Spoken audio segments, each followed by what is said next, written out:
Hello and welcome to your very first of the Bookish Spuds podcast. I'm one of your hosts, Kerry-Ann. And I'm Megan. We have decided, after being in the bookish world for 10 plus years, I think it is now. 10. That's a long time. As the bookish community has evolved over time, we have gone from blogging to bookstagramming to even, I think, have we really ventured on to book talk? And I've had a go at TikTok. I feel as I'm getting older, I'm just can't keep up with what's actually happening. It's like all these trends. I do watch Book Talk because it gives me all my book recommendations, but I haven't really ventured into recording myself.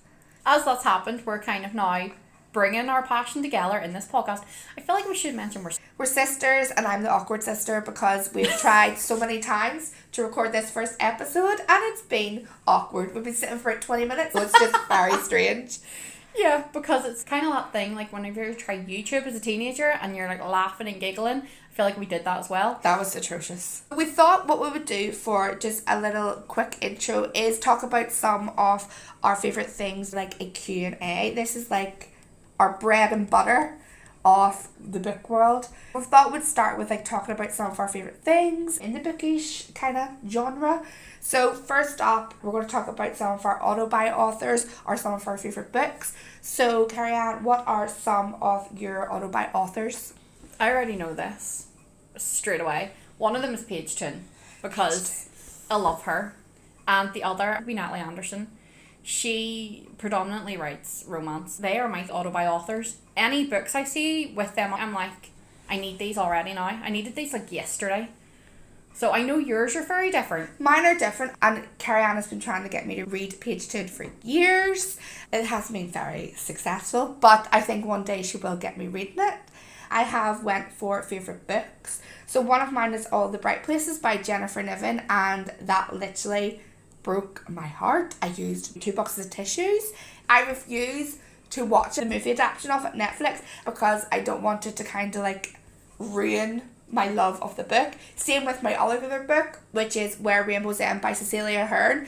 I love that book and have read it so many times, and Kerry-Ann has read it as well, but she has watched the movie adaptation too and I haven't. I just refuse to because I know it's very different from the book. Then my kind of top favourite books is the All Souls trilogy by Deborah Harkness. One thing you must know about me is I love a vampire. Give me a vampire in a book and I'm definitely going to pick it up. I've never read All the Bright Places. It's a very, very, like, I feel like it would break me. It's a very hard book and does cover some hard topics with regards to mental health, but it's definitely one that I highly recommend you check out.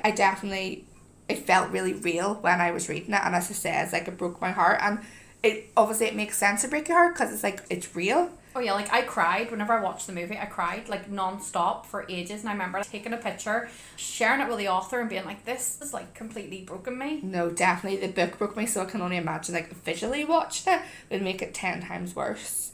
So talking about reading books, what is your favourite format to read books on? Ebook. Straight away ebook. I don't like paperback. I collect paperbacks, but I don't like reading them. I need just something on the go. If I bring a paperback with me, you can bet it's going to get ruined in my bag. So I'm like, I need to keep my ebook on me because then I can read it on my phone. It just updates it. It's great. And to be fair, I'm the same. I do collect paperbacks and I do have so many books in my library, but I love an ebook, especially for those Kindle Unlimited dark romances that literally I find on Book Talk and I want to read.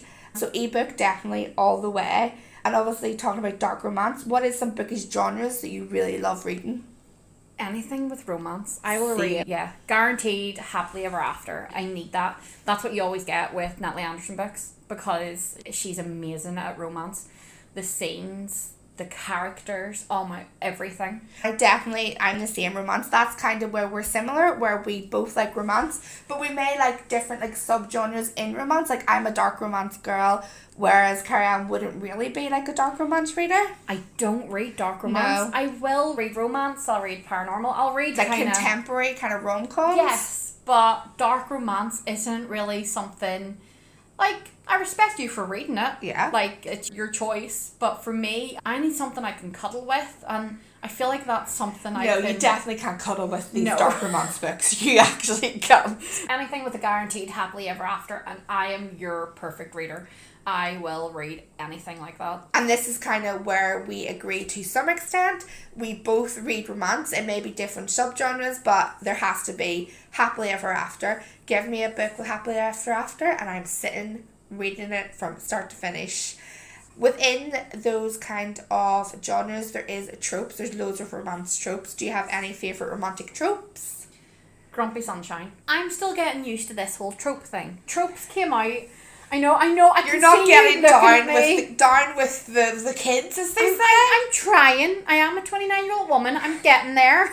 The tropes is something new. I see it all over social media, and I'm trying so hard to understand them, and I'm getting there.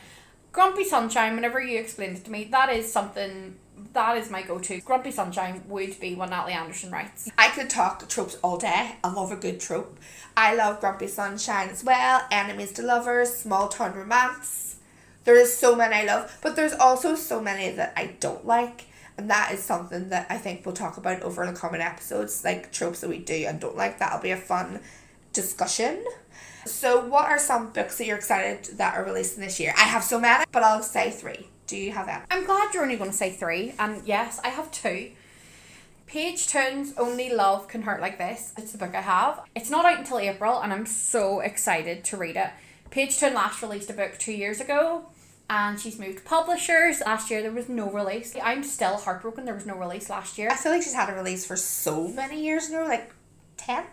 Oh, more than that. Every May there was a release. 2 years ago it was April, and it was just shocking. I think even in 2020 as well, it was a lot earlier. My other one would be An Accidental Pirate, The Possibly True Adventures of Fanny Campbell by Brooks Almy. As soon as I read what the description was about, I was so excited. I knew it was going to be an instant read. So those are the 2 books, I think, the next month or so that I'm really excited. I have loads.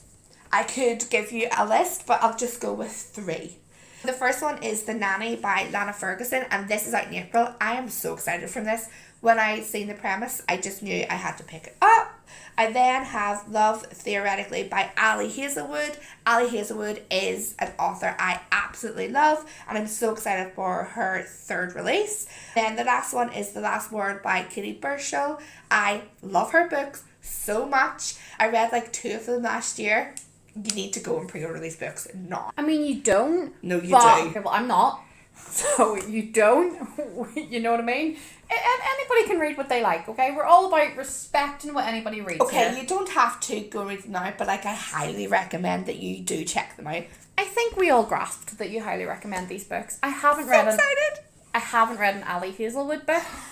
I know the daunting looks just on your face, but I'm getting there. I just have so many other books that it's like the last 2 years are still kind of catching up with me with all these amazing books just came out in the last 2 years, and I'm still catching up from like Ali 2021. Hazelwood is one you definitely need to. You'll love it, or you'll just think it's a bit okay. But like I have all her books in paperback, and I also have special editions. That's how much I really like them. So that was a little bit of getting to know our kind of bookish favourites. Obviously, you'll get to know our bookish loves over the next few podcasts. Episodes. See, I'm learning. It's an episode, it's not a podcast. So join us as we discuss all things literary in weekly episodes with topics including our recent reads, obviously Megan's Ali Hazelwood addiction, bookish purchases, and kind of our latest releases, and some bookish topics that we want to debate about because we do disagree on a lot of bookish things, so that'll be fun. I know you also want to discuss bookish tropes. I'm still getting used to them. I love a bookish trope. Yeah, I know, I gather. I'm still at the age where I feel very old and I'm used to them. I just feel like I don't understand a lot of them. Well, come along for the next episodes and I will keep you up to date on what book tropes are all about. Okay, thanks for listening. Bye!